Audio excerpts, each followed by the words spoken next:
Hi guys, how are you? Thank you very much. Hello, how are you? Hey, how are you? Where are you? I'm in Mexico City. Oh, great. Oh, love Where that. are you? We're in London. London. Oh, you've been here before? Yeah. I've been in Mexico City many times. Yeah, We were there once together and we had a beautiful week. Yeah. Yeah, it was No. incredible. I always return.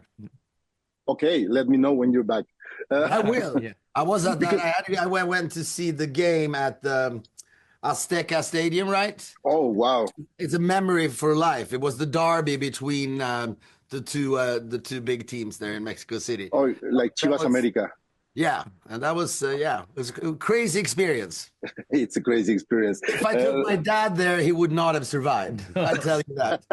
Since I've seen my dad, sinking deeper and deeper into this depression for years after his retirement, I just felt at a certain point that something needs to be done. I need to try something because I also saw how hard it is for my mom to be around someone who's that depressed. So I was thinking, is there any way I could make him happier, maybe, and maybe help him, rediscover his, zest for life. So I started thinking about our trips we did when I was a kid, the road trips from Sweden to France.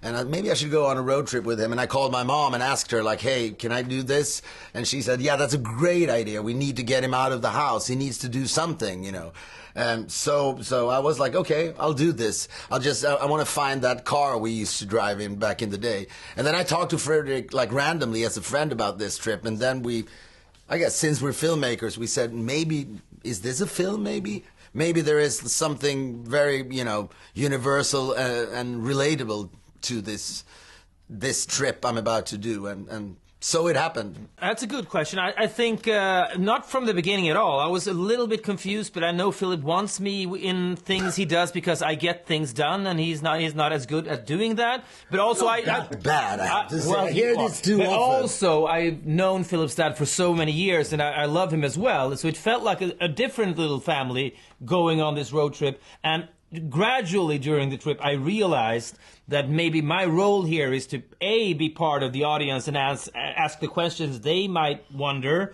but also being almost like a catalyst and the classical best friend that you see in feature films that like help the main character, if you will, come to the realization that this trip is about something else than he thought. This is about acceptance, accepting that your father is never going to be the father he once was, and I played a little part in that maybe. Also, I contributed good looks to the film, so there was that. No, but that's really true. I mean, for my mom, as I said, that was part of why I really wanted to do this trip, because it's tough. They've been, married for, I don't know how long, 50 years. Should you know when your parents got married? Yeah, you should have the exact number. I think 71 maybe. Never mind, it's a long time ago.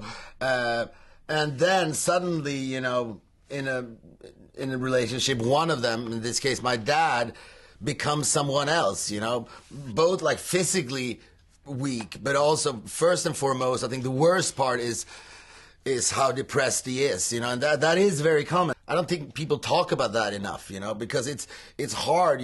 My mom and dad, they used to travel, they did everything together. Now she's his caretaker, and of course she does that because that's what you do. But that's tough, and then it's tough.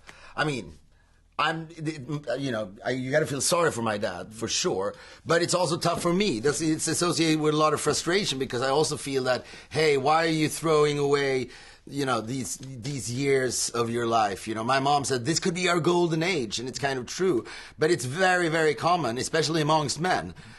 Maybe because men, just in general, we don't want to come off as weak. There's something about it. There's a stigma to maybe talking about your anxiety and stuff. That, I think, we touch upon something in this film that's quite relevant and important.